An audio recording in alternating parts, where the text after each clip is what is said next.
What's going on, ladies and gents? Today I'm doing a video on my 2009 Infiniti FX50. I know most like some of you may have seen my previous video, my black FX35. So this is not the same car. Because you might be like, dude, it's the same car, just different painted. No. Same body and all that stuff, but this is the actual FX50 Sport Edition. It's a little dirty, hasn't been to the car wash a couple days, so bear with me. Coming into the interior, again, a little dirty.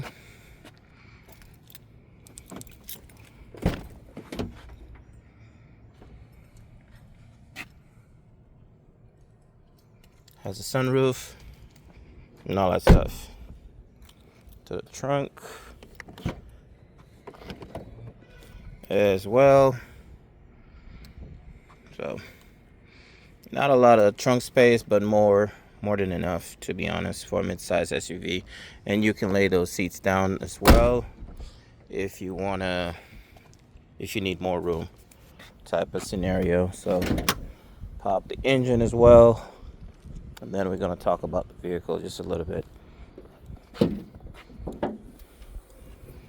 So you can see engine is even dirty and all that stuff, but yep, Infiniti FX50 has the 5.0 V8 as well. So yeah, let's get into this car a little bit. Okay, as I said, it's a 2009 Infiniti FX50. Did buy this used, and but it had 154, I think, or 52, one of those two. Is in the 50s, 150,000 miles and whatnot. But it now has 170,000 miles on it. I did have to put a new transmission in it, to be honest. Just beginning of this year, transmission went out, so put a brand new one in it.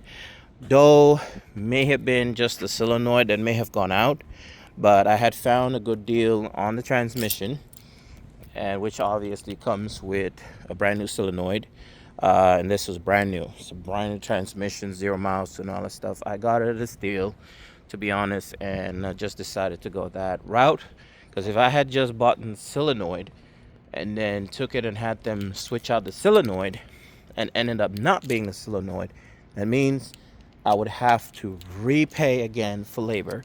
I'd have to buy the transmission, pay again for labor, type of deal, to have it installed for it to be actually the transmission. So a bad solenoid will give the same symptoms of a bad transmission. When I took it to the shop, took it to what's their called? Norcross Transmission. That's where I took it to.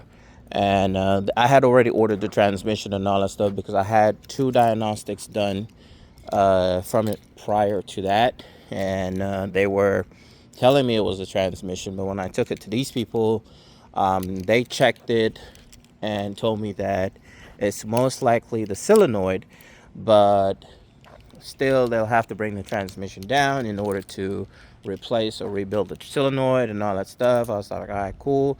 Anyway, I had already bought the transmission. It was already on their way to the shop the following day. It got to their shop and they informed me about it, and I told them inspect it first before you do anything. I want to make sure this is brand new. And when they did, this was like, yep, brand new transmission, so go ahead and throw it on, which came with a brand new solenoid and all that stuff. So I'd rather be safe than sorry. And going that route, I actually ended up spending, I think, $300 or $400 more if I had just gotten the solenoid. But hey, it's a brand new transmission in there now, because it could have been also just a solenoid, and later on transmission. It did have 160,000 miles on it already, 150,000 miles, sorry, on it. So rather be safe than sorry. All right. So other than that, other things I had to replace on this The clock spring as well, I had to replace that. And the actuator, I just did it both because it's all bolt together right there. So I ended up just changing the both parts right there. The radio as well, I did upgrade the radio. I did change the radio. The OEM radio, the factory radio that was there before, had an issue with the CD player. And the 2009 does not come, the OEM, the stock radio, does not come with Bluetooth. So you'll have to get that FM transmitter and all that stuff. So this was going on a deal sale. Ended up picking it up and throwing it on there. Do not regret that decision, frankly speaking. I've had it in a lot of my Infinitis. Not the same one, but it's Tesla screen and all that stuff. It's not exact this one. This is the new one and all that stuff. You can still see the plastic and everything still on it type of deal. But I've had numerous Infinitis and I've thrown them on there. I've thrown them on there, or it already came and it already had it type of scenario, okay? But yeah, let's go ahead and start it up real quick.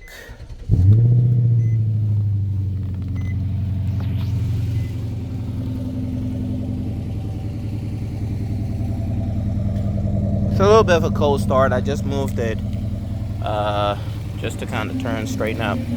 Go ahead and kill that audio for copyrights type of deal. Rev this a little bit for you guys.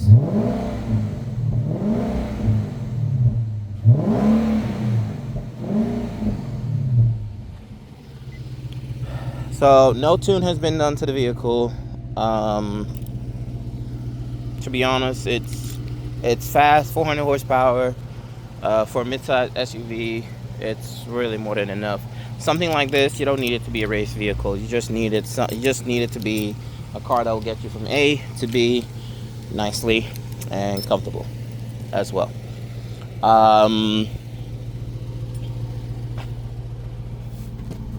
Get back inside real quick. Some of you may be wondering, this came like this, and I do sell other people with the fx50, the sports models. Some of them, they're blue.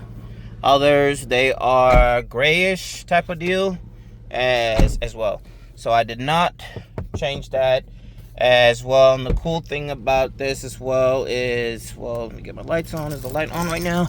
Yeah. Nope, not on. Let's go ahead and turn that on. I don't know if it's gonna pick it up, but you guys can see on the inside there, that lights up as well as here. The little light, where is it at? Somewhere around here. But the light here as well lights up. It's kind of too bright right now to kind of see it type of scenario. And the other side is as well. The same thing with the other side. There's a little shade here. Let's see if we can get this light. Nope, we can't. We can't, but you guys can see in there. But yeah, that kind of lights up as well. Open the door and see if you guys can kind of see on the reflection right there. You can kind of see it a little bit, but it's just not bright enough due to it's still bright outside. My FX35 did not have that, and that was in 2011 or 2012. It's crazy. All right, so it's a push button start. Keep that in mind. Push button start. This is the sport edition. So if you want to know if you're getting the sport edition, you have to make sure that it has the paddle shifters on it, and make sure it has the sport suspension mode here as well. I think the snow mode is still on the base model. I'm not 100% sure, but I believe so, because I think my 2011 did have it, but it didn't have the sport mode. So make sure it has that, and make sure it has the pedal shifters. If it just has the S in the back, don't go off of just that, because somebody got tricked. There was a YouTuber prior to me getting this, there was a YouTuber that got played that way, because the previous seller put an S badge on there, and then he thought it was a sport.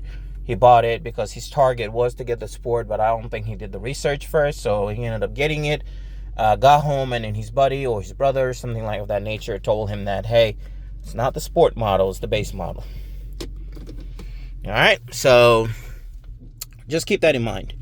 The screen, some of you might be wondering, I just can't do the audio because of copyrights, but it does play really good sound on it. But yeah, it has maps. You can control your AC, your heat, all the stuff. From if you're getting the ones with the buttons, you can control it on here, or you can tap the screen right there, and then you can kind of control it as well here. Control the temperature and all that stuff here as well, and you can control your modes as well. And then it kind of gives you a little bit of a display there to show you where the vents, where the air is coming out from how it's being blown out from the vents and all that stuff. Okay, 360 camera. Some of you may be wondering about that as well.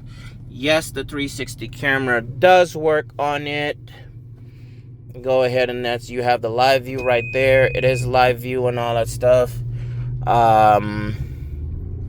You can kind of see right there, the no parking, or not no parking, the handicap, sign right there, sticker on the ground right there. You can see the front here as well, coming into that one, and you can see it's a live feedback as well. As we stop, it stops as well. Now you go into your neutral, and it'll stay active a little bit before it goes back to the radio, or you can just kind of switch, and then it'll take you back to the main screen. You can as well just click this right here, and then it'll take you to the screen as well, and you'll be good to go. But you have to switch to get it go back to the main screen right there. Slide up, you have your apps and all that stuff, your music, YouTube and all that stuff, but does have to be connected to a hotspot. So it has to be connected to an internet source in order for YouTube to be playing and all that stuff, unless you want to do things like offline mode and all that stuff. And I don't think I have anything on offline. Oh wait, I do have some stuff here as well. So let's see if we can play this. It's download, so it needs to download it.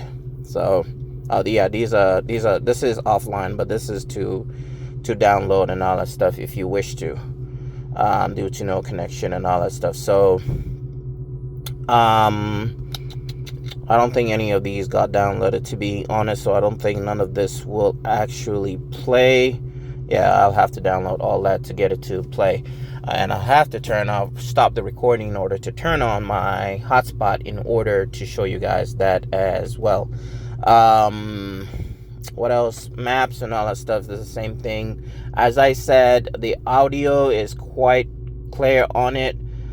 Radio, if you wish to listen to any radio station and all that stuff, but I'm pretty sure a lot of people don't use that anymore.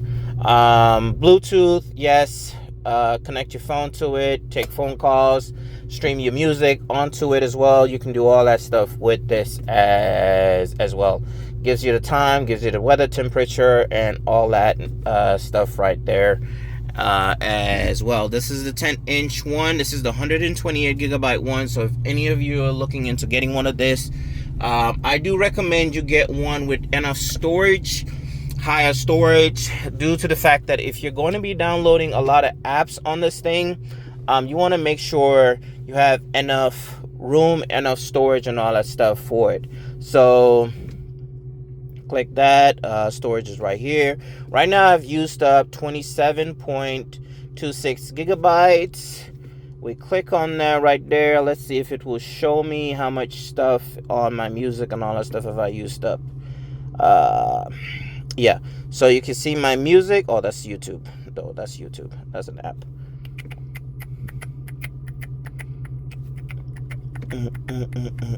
This is images as well. I think I have to go like to file manager to be able to see all that.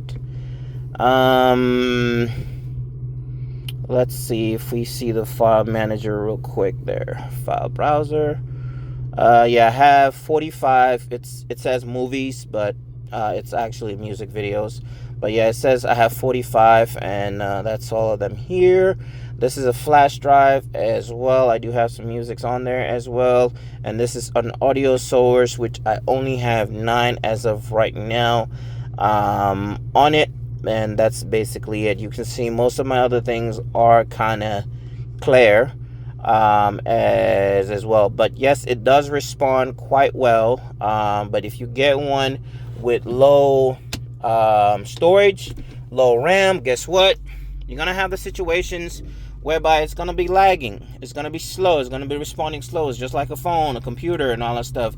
When you have a lot of files in there, the storage is about 90% full or so, your system starts acting very slow. It starts being very laggy. It starts responding very, very badly and all that stuff.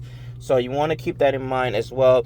Not saying the other options are not a good choice. Just make sure when you are getting that, limit what you are putting on there, especially with the apps, programs, and what you have running on the background and all that stuff.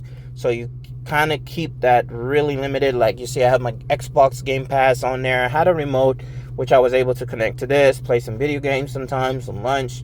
I get in there, but it took like 2 days and I was just over that, frankly speaking. So yes, you can connect a controller to it via Bluetooth or via USB, and then you can download Game Pass, stream some games on there as well, and then it works as well. But most likely that will work a lot better when it's the 128 gigabyte, which this is one of them. All right, so I'm gonna pause this real quick because I have to close this gate behind me real quick, and then we'll continue our recording.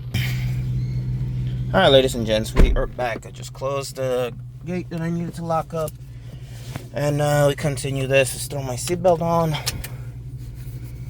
and AC is on. It's kind of hot today, to be honest. And yeah, let's basically hit the road. So y'all gonna have to stand and look at my handsome, beautiful face right there. So yeah, let's talk about the car real quick. Again, 2009 fx50 V8, 400 horsepower. It's more than enough for a mid-size SUV. A lot of cars out there, a lot of SUVs out there, mid-size SUVs or full-size SUVs are not pushing 400 horsepower. They're in the 250 to 300, 340 at most. So this is quite an upgrade. Now, there are some V8s as well from SUVs out there. Still the same thing, but not pushing 400 horsepower as well. The fx50s are they're more rare to come by than fx35s and fx37s. So when you get your hands on one of this, do your best to keep it. They're quite reliable cars. Though mine, I had to take care of the transmission or solenoid, basically, whichever of the two went bad. Previous owner, to me, frankly speaking, did not take care of this car because there are other things that I had to really change as well on it, which should not have gone out that soon, in my opinion. It should not have gone out that soon, but it did. So I don't know. Going to look at things, checking the car out, how it is. It's still, for 2009, it still drives, lost my word there a little bit. It still drives great. It drives like brand new. When you're in the wheel, it's very comfortable. So it's a very comfortable car. So if you happen to be looking to get one of these and trying to find out if it's a comfortable car, yes, it is. Is it too wide? No, it's not. Is it too high? No, it's not. It's a little bit just off a sedan look, but it's not. It's just like in between. The height is not too high up. It's not a full-size truck or SUV. If those of you that have difficulties driving a bigger vehicle, this I'm pretty sure you won't have an issue with this. You can go and take one out in a test drive and make that call to see that if this will be something that you'll be into, whether the V6 or the FX50, the V8s. Reliability on it is quite high, so the vehicle is quite reliable. So I don't think you should have an issue there. It is Nissan at the end of the day. It's a Nissan branded vehicle. It's just Nissan's luxury brand vehicle type of scenario. So if you're looking for a vehicle that's made by Nissan, you don't want to go for the Maximas. You don't want to go for the Altimas. Pathfinders and all that stuff. You want to go for something a little bit more luxurious, a little bit more tech in it as well. The Infinitis are what you want to go for. So whether it be the QX70s, whether it be the fx37s, the G37s, the G37s and all that stuff, and more of the sedans and all that stuff. The QX70s is still the same vehicle. It really is still the same vehicle at the end of the day. It's just they changed the name. The front end, they kind of made it look a little bit different, being the grille. And I think the tail light as well, they kind of swapped it out a little bit, with something a little different. But other than that, it's the same vehicle, all right? So keep that in mind. If you go into the QX area, it's just that it's a 2012, I believe, and newer type of deal. I think from the 2011, it's either fx35 or fx37. And that's basically it. But it's the same vehicle, all right? Space-wise, it's okay. It's quite roomy. I don't feel tight in this vehicle or anything of that nature compared to being in a Mustang, my Challenger. I will say my 300s and Charger felt a little bit more roomier. But to have more room, I don't know if roomier is a word, but to have more room, I would say those two over this. But I'm still not disappointed with this. I haven't reached the point whereby I'm like, yo, this car is too small for me. Like, I need something bigger type of deal. No, I've not reached that. It's lifted high enough from the ground to avoid really bumpy roads and potholes and all that stuff. Though you still aim to avoid it. When you do fall into one type of deal, it's not as bad and all that stuff as well. So it's a very comfortable car. It's a very comfortable car to drive. But yes, just you have to make sure when you are buying one, especially used, you will have to make sure you're buying one already with everything is already on that field. Everything is good in working order for you to gain that luxury drive, which I'm trying to explain to you. But if you buy one and it's got bad suspensions, control arms, tires, and all that stuff, you're gonna have to get those fixed. You're gonna have to get those taken care of. Then you go from there. Now, should you be worried about the miles on the vehicle? I've seen people in this group, the fx50 group, to be honest. I've seen people with 250 to almost 300,000 miles on it.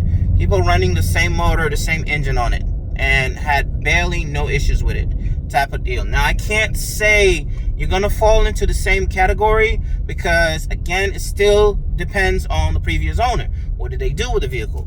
Did they take care of it? Were they keeping up with the maintenance and all that stuff? It's going to be any vehicle.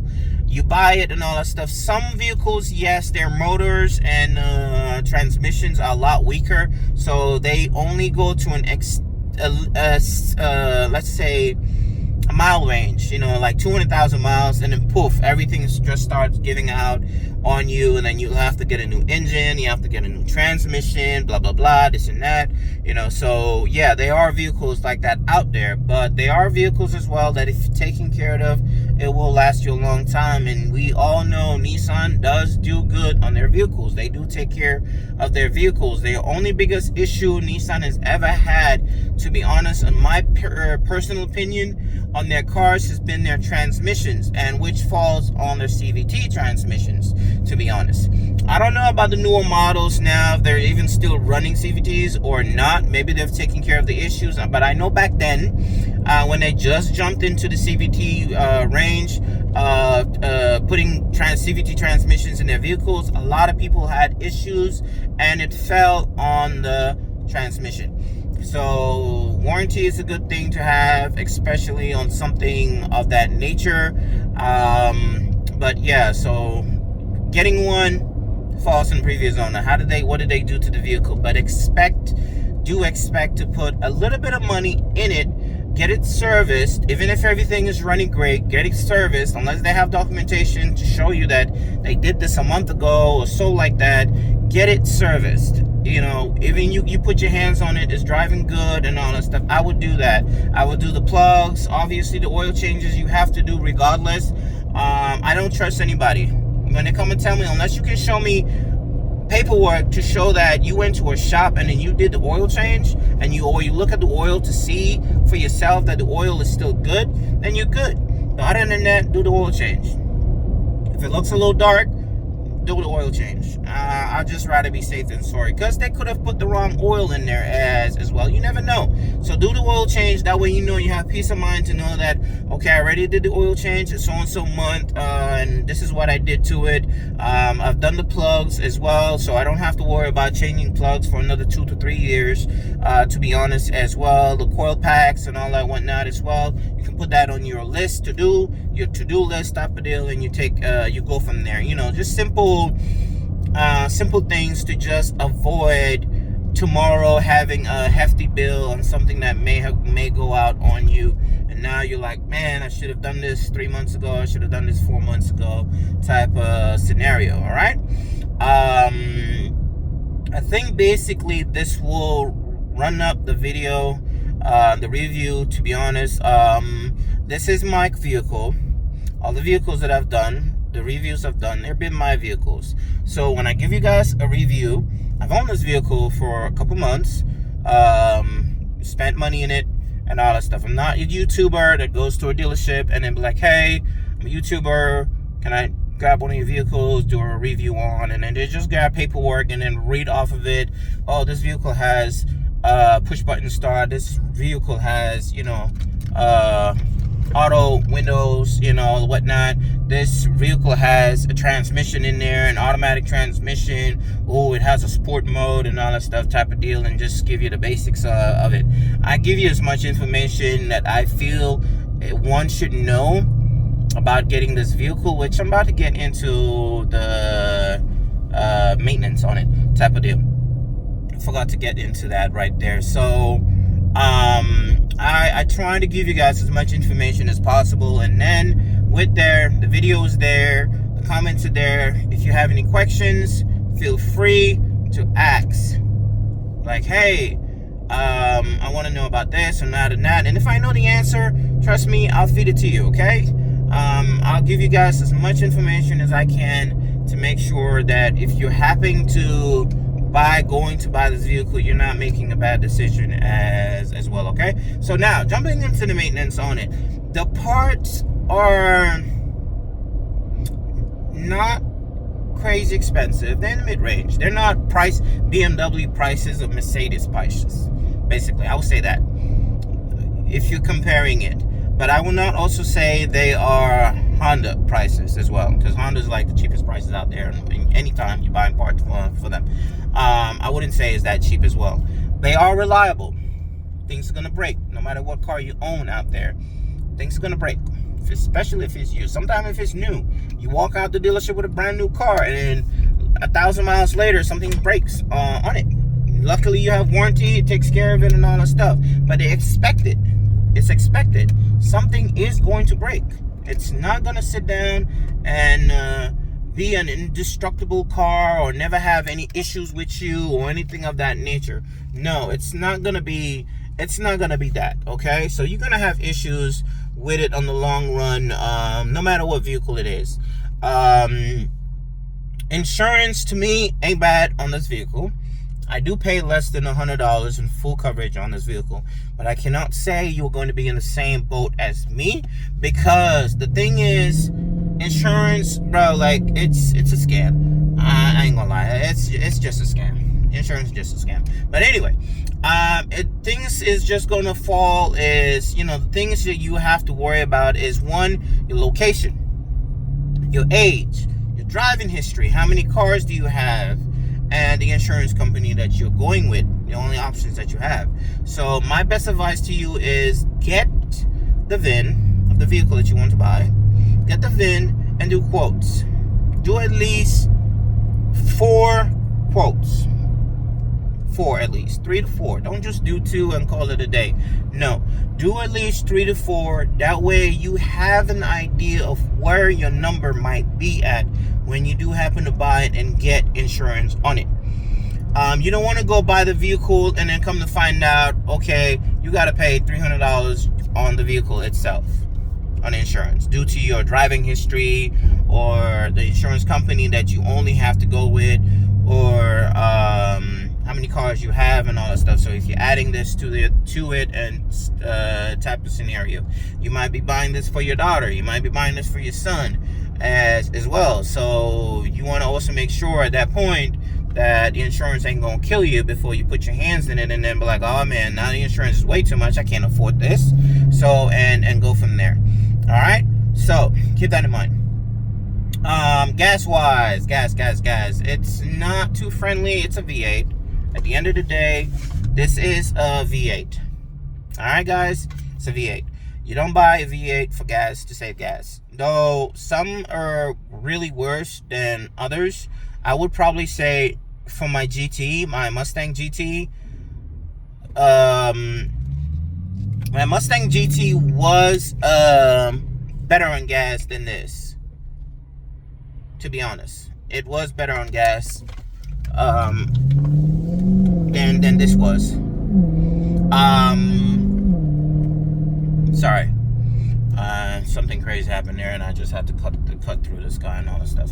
But yeah, like I was saying, my Mustang GT was better on gas than this, but I would probably also say that my Mustang was a lighter vehicle, it was a smaller vehicle and all that stuff as well. So that may have a lot to play as well in this. So what else would I be able to tell you guys, or should you guys know as well? I think that's about it. I think those are the major things people care to want to know about it. Is it fit for racing and all? No. I don't even condone it. But this is a mid-sized SUV. So if you're that type of person, I would probably say go for like a sedan or so. Don't be going for like an SUV and want to do crazy stuff like that to it. I'd say it's easy to flip and all that stuff, because I haven't done anything crazy of that nature to feel like, oh, it's gonna flip on me or anything of that nature. And I've taken some sharp turns in some occasions, moving a little bit too fast and having to turn type of deal, but it's not felt like, oh, it's about to flip on me or anything of that nature. All right, so I will say that. Are there mods for parts out there to customize it? There are some stuff, but not a lot compared to other vehicles. Though this thing, to be honest, you really don't have to do a lot to it. The fx50s comes with really nice wheels already. It comes with 21-inch wheels. They look really good. Mine is just really, I think the previous owner had it plastic dipped or something, and then it started peeling off. So I haven't had the time to really get to play with it, to really get everything off and get it repainted or anything of that nature. I haven't really cared enough to jump to doing that, to be honest with you guys. I've changed my ways. I will be honest with you guys. I have changed my ways from how I used to be with my vehicles and jumping. As soon as I get it, I'm going and dumping money like crazy to it, modifying it and all that stuff. You know, that's been my thing. You know, in return end up flipping it, selling it for profit type of deal. But as you get older, you get more responsible, you know, the type of deal. So I'm trying to be more responsible, and I'm trying to make sure I'm not carelessly spending money type of deal. All those scenarios, I think it's only been, I think, once that I lost money in it. Honestly, I think it was once or maybe twice out of maybe 30 cars. I don't know what's the saying there. I'm just saying.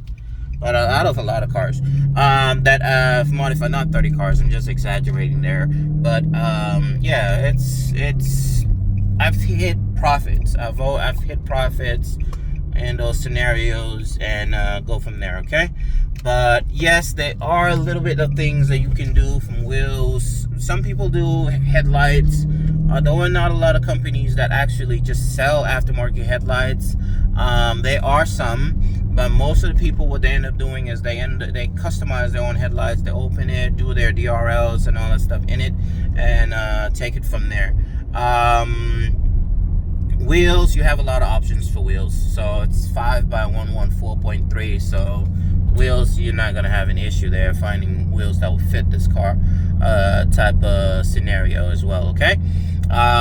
Suspensions and all that stuff is out there as well if you're trying to lower it. Exhaust kits are there out there as well, trying to throw an exhaust on it as well. Though there's really a muffler delete on the V8. I have to quote that on the V8. The muffler delete on it really just sounds perfect. I don't think you even really need to go to the point of doing all the extra stuff, getting exhausts and all that stuff for a V8. For the V8, sorry. It really sounds really good. Just doing that, it really sounds really good. All right. Interior wise, radio. The interior already looks good. Seats are very comfortable. You have leather seats and all that stuff as well. So you're quite happy. Well, I'm quite happy with the interior, the looks of it, and all that stuff as well. You know, this is a 2009, and the seats have no tear on it. The only this on it, the only damage on the interior is the dashboard, and that's about it. And that's normal. That's normal for these cars. The dashboard, for some reason, it has these cracks and little peeling spots here and there. That's normal. Okay, they don't last long in your hands, and that just happens no matter the year, no matter the type that you have. There's a rare amount of people that have it and don't have no dash issues. But yeah, that'll be basically it. It's 36 minutes. I think that was a good enough review for you guys. I'm about to run through this car wash real quick whilst I run home.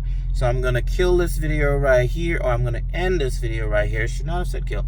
I'm going to end this video right here. But if you do have any questions, if you have any comments, any concerns, you can hit me up in the comments. Hit me up. If I don't respond, sometimes I get the notification, but I'm in the middle of something and then it slips in my mind, to be honest. But I do tend to respond to my comments. I'm not one of those YouTubers do videos and just vanish on you guys. No, I do my best to respond to the comments as well. If it's linked to being like a question type of deal, but if you're saying like great video and all that stuff, you'll get a heart from me or something like that, and that's basically the end of it. But if you have any questions or concerns, you can again hit me on the comments. If I haven't responded to you for like 2 days at most, go back on there if you don't mind and re-listen to it. That way I'll probably get the notification as well again, and that'll probably find me in a less busy time, and I'll be able to respond to you guys as well. Not saying you guys are not important or I shouldn't jump to responding to you situations, just, you know, it might be at work or something else type of deal. Okay. Alright guys, ladies, thank you all for watching. Do please like, share, and subscribe if you haven't. I appreciate y'all that's been sticking with me, and y'all have a good one. Take care. Bye.